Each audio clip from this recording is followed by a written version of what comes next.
Hey, this is Meridith Elliott Powell. You know what time it is. It is 8 a.m. Eastern. Well, it's 5 a.m.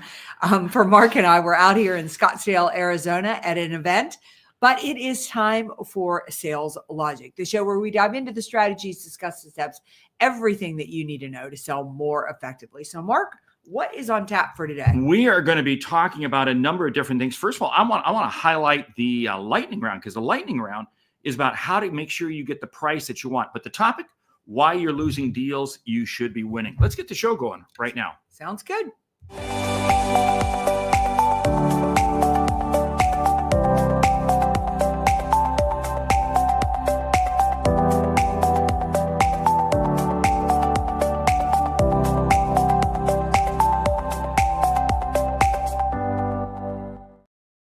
All right. We are back at Sales Logic, and we got a powerful show for you today. So, Mark, let's go ahead and dive into the topic. Well, the topic, why you're losing deals you should be winning. Oh, come on. We've never lost a deal. Have you ever lost a deal? I don't know why I'm talking to you, because you don't lose deals. So. Yeah, I wish. I just lost one. I just won this week. So why you're losing deals that you should win? You know, first of all, I think it really begins with the fact of, why do you think you should win that deal? I think the only two reasons you ever lose deals is because, number one, you chose the wrong prospect. And number two, you didn't sell the risk and the value. In other words, you didn't really clearly give the customer, the prospect, a reason to choose you over the competition. Which means we really got to slow down at the beginning to be able to accelerate at the end. Is that what you're saying? Yeah. And I do think it is. It's we wind up with people who are happy talk. They're willing to have a conversation with us. They're willing to engage with us, but they're not a qualified buyer. They're not qualified. And yeah, you're right. We waste a lot of time. But here's the challenge. I think salespeople are guilty of making a lot of assumptions. We just assume people are going to buy, and they have no intention of buying. Well, I think one of the biggest things is that we're too focused on what we're doing and what we're selling, rather than really backing up and trying to figure out on the front end. So I just did this exercise at a sales workshop I was doing last week.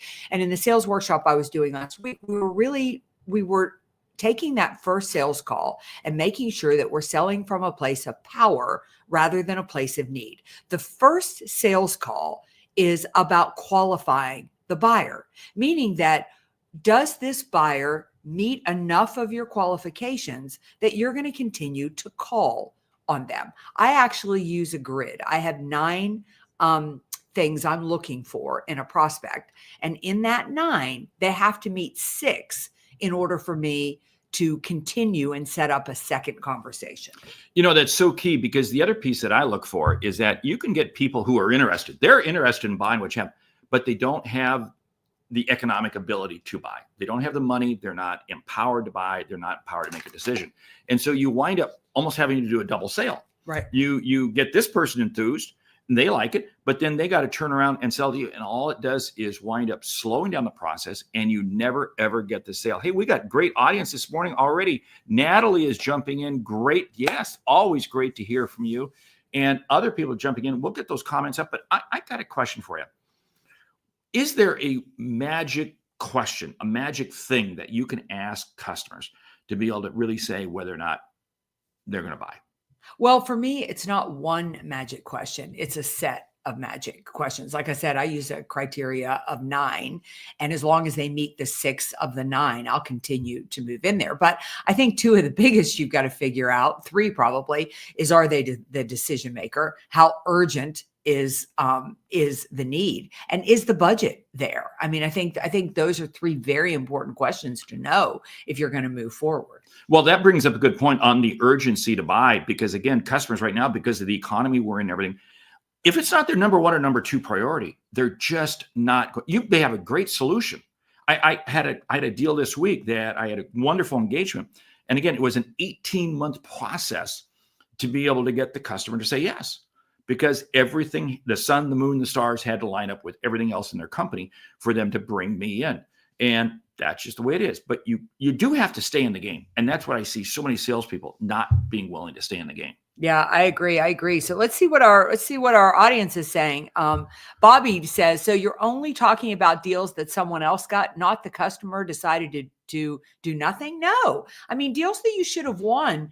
Definitely. When a customer decides to do nothing, I feel like that's a breakup in your dating world. When your breakup says, when your significant other says, no, it's me, not you. I mean, when they go into limbo, what does that tell you? It tells you it wasn't enough of an urgent need. It wasn't a big enough. You didn't give them a reason to pull the trigger and pull the trigger now. One of the reasons we call it sales is because you've got to sell what you're doing. This isn't taking an order. This isn't a prospect has a need. We were talking yesterday in a meeting Mark and I were in about inbound leads. What are you doing to get inbound leads? And what are you doing to really close those deals?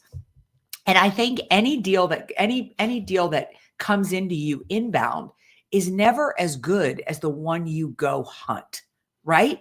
And the one you go hunt is the one that you already did some qualifying on the front end. You already know for reasons they would be a good fit. So this all goes with this idea. If you're not winning deals, are you hunting in the right territory? Are you going after the right deal?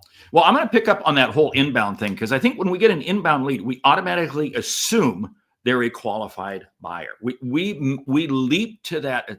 And when it's outbound, when we generate it, we go through a much more stringent criteria. That right there is a big difference maker. And we as salespeople we fall for happy talk. Now, here's the other piece, because on that inbound lead, they may have the right an interest, but again, they're not an economic, or there's no urgency. And you've got to be able to cross all three of those hurdles. Hey, I want to bring up the question. The question comes to us from Lucia in Seattle. She says, I love sales logic. Listen on my way to work. You've been so helpful. I'm writing it because I'm stuck. Yeah, aren't we all? I'm killing myself and cannot get one of my deals across the finish line. The harder I try, the worse it gets. I get to proposal stage, then nothing. Threw that into the brain, and the number one thing that the brain came back and said, have you really qualified as to what the urgent need is that customer has? And so many times we just don't. Yeah, I think there can be so many things happening there. First of all, you sound a little desperate to me, and you put all your eggs in this one particular basket. And I don't think that I think that the more you need a deal to close, the less the deal will close. So that's the other thing. I think it's important to understand that in today's marketplace, we don't control decision making. We just don't. And we don't control the timing of the buyer. It used to be that I used to be able to have some level of push on the buyer, because if they didn't buy from me, they only had one or two other options. In today's world, they have a million options. And in fact, one of their options is they don't even need to deal with a salesperson. They can have the entire process without me. So you have to understand, when a deal isn't closing, you're back into relationship and nurture mode. And I still contend that our number one competitor is no decision. Yeah. The customer just chooses to make no decision, especially in this economic period that we're in right now. But this all comes back to whether or not we really truly understand what is the outcome, what's the value we create for our customers. And if we don't understand that, we can't articulate that, how can we ever expect our customers? And the flip side on that is, what we think the outcome is may be different than what the customer thinks it is. How many times have we sat there and we have a conclusion, and yet the customer comes up with another conclusion, and yet, you know what? That's a value to them. We got to run with that. Yeah, let's see what Bryn Tillman says. At the beginning, most outreach fails because it leads with the wrong thing. It starts with who you are, what you do, why you matter. Trust starts that the other person feels seen, understood, and respected before you ever talk about what you offer. Such good advice. Focus on, focus on them. I think deals don't get across the finish line because, again, I don't think that we are really understanding why the customer should pull the trigger and buy. I think it's a great question to ask yourself. Why would they choose me over the competition? Why would they make this decision right now? And why is it critically important they buy this product or service? What difference is it going to make to their business? And I think that comes down to, because we get happy feet, commission breath. We get commission breath because we see this is the next deal to close. I want to come back and talk about something that we haven't talked about in a long time. And that is, how much is in your pipeline? Because the less you have in your pipeline, the more desperate you are, and the more you try to push every deal across. And then no wonder we're losing deals, because we're trying to chase deals that should not have been chased to begin with. Yeah, absolutely. Hey, I got a question for you though. Is there a signal that you know that you're bringing? Because again, go back to our question of Lucia from Seattle, that she's got the proposal, but it doesn't close. What would you give her? What advice would you give her? Well, first of all, I mean, I think number one thing I would do is I want to understand why it's not closing. Are they not responding? Are they still thinking about it? I mean, I need to understand a little bit more about what's going on there, but let's just assume they're not responding to the proposal. You've had this amazing conversation. You've put the proposal together. You feel like the proposal really meets all of their needs, and then you're getting no response at all. At that point, I would definitely reach out. I would reach out again. But at this point, I take the clue that they are really busy. Let me give you an example. This just happened to me. I was working with a vendor looking at something to buy, and they put a proposal through to me. And right now, I'm insane. I came off 3 gigs before I came to the National Speakers Association. I'm chair of this association, and I am busy every single minute I am here. I do not have time to respond to that proposal right now. But what he has done is he has gently threatened me with his email responses. He's basically said, I'm following up on this. I know you're busy. Couldn't you just take the time to look at this? And yesterday I got that this will be the last time I reach out. Big mistake.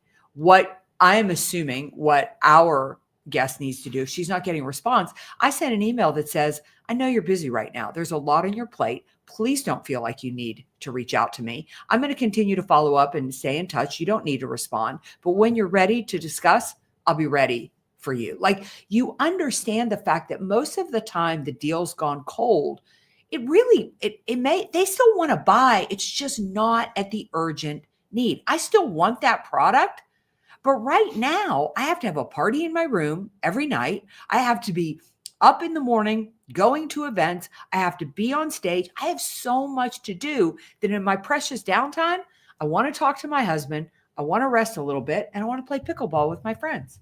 And here's what it comes down to. That salesperson selling on their timeline, Exactly. Not the customer's timeline. And I think this is the reason why so many deals, this comes back to the art of the follow-up. You've got to be able to stay on the follow-up. Bryn comes in with another comment, and it's so true. You've got to understand what is the history of how they've handled challenging, how have they made decisions like, that's a question I love asking. How have you made decisions like this in the past on anything major, anything significant? I love asking them that question. Okay, so is there any other advice you would say? Because I think what happens is we race to the proposal stage. We race too fast. Yeah. And I think because there's compensation programs out there. I was with an organization the other day. They had a compensation, part of their bonus is the number of proposals they put across the desk. Well, gee, that is really dumb. Yeah. We incentivize the wrong things.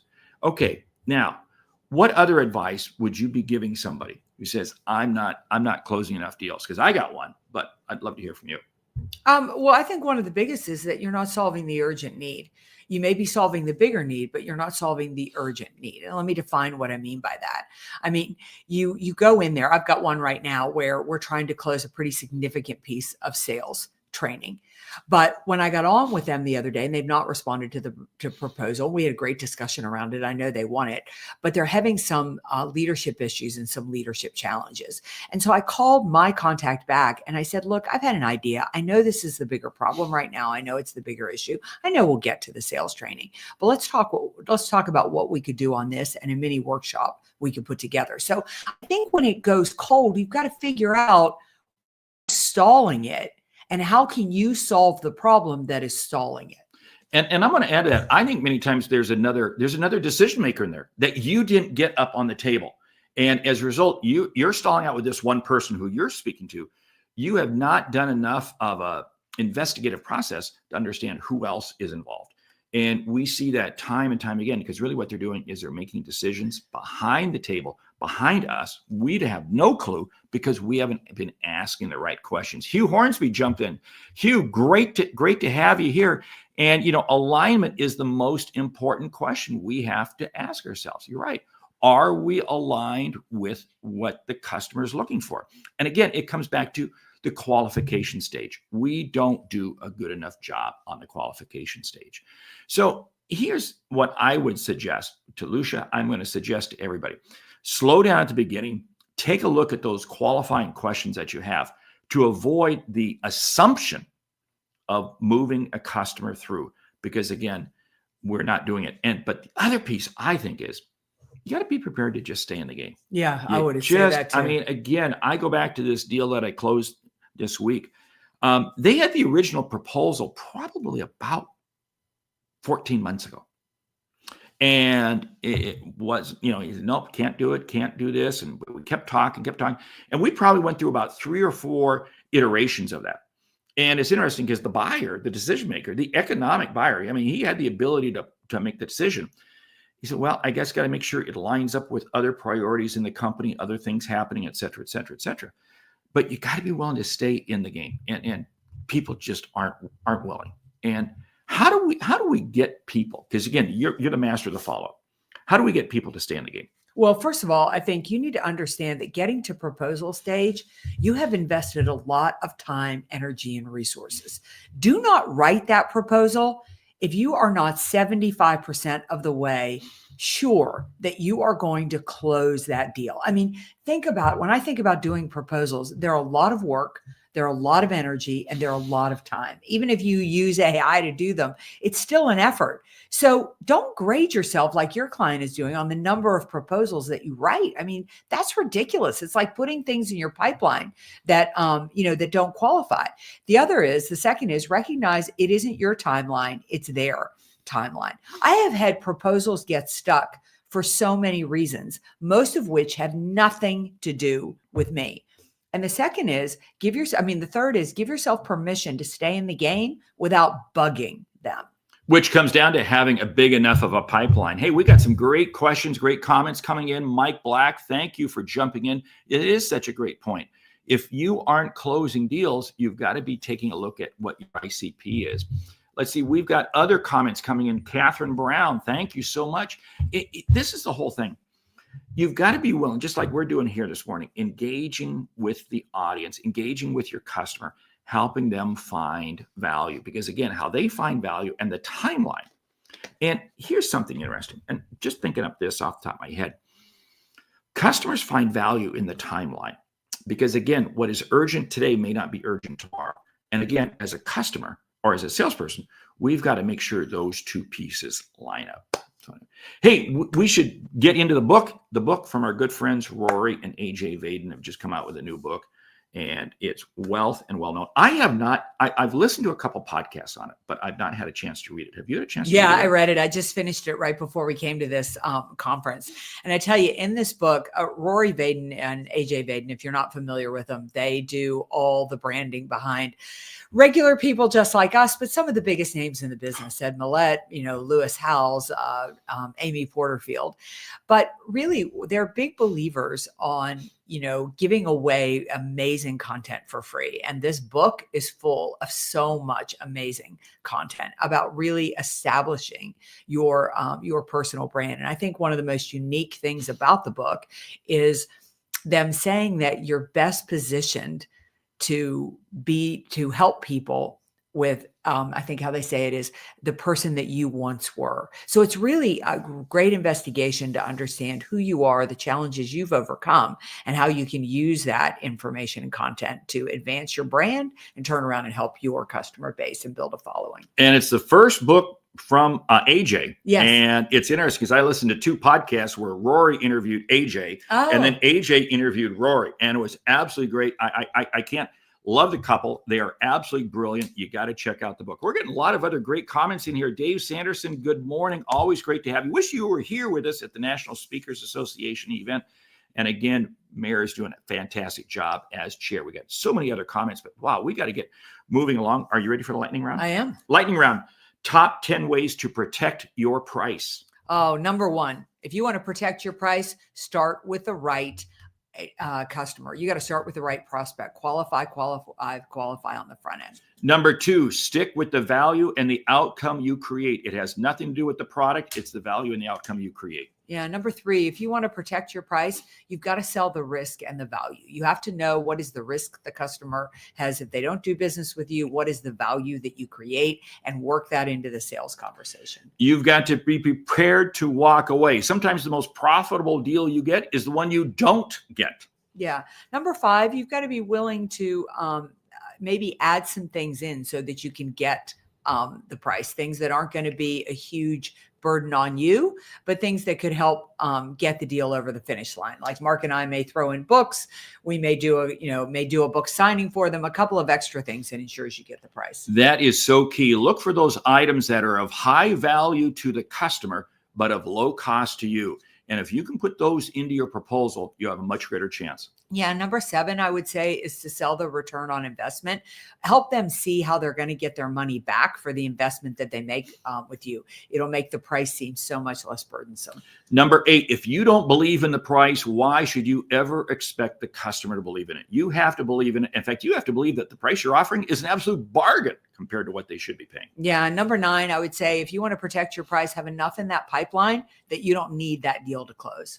Number 10, it is not a price. You're not asking the customer to spend money. It's an investment. It's an investment. That is the mindset that you've got to have on every deal because the customer is looking for an outcome. Hey, great conversation this morning. We should tell people about the Sales Logic Expert Exchange coming up the fourth Monday of each month. This week, if you're listening to this live, Sam Richter. Oh my God. Sam Richter is going to be with us at 4 Eastern on Monday. And this is one event you do not want to miss. I mean, if you have questions about AI, about how to find leads, about the difference between a suspect and a prospect, you need to join us to listen to Sam. He is a powerhouse and a brilliant mind in this area. And you go to saleslogicpodcast.com, get all the information. Hey, we got to tip our hat on something, but we're coming up on our 250th episode. Can you believe that? 250. I can't believe you and I have been sitting here on Saturday mornings doing this 250 times. From places all over the world, we've been doing this show, rarely in person like we are today.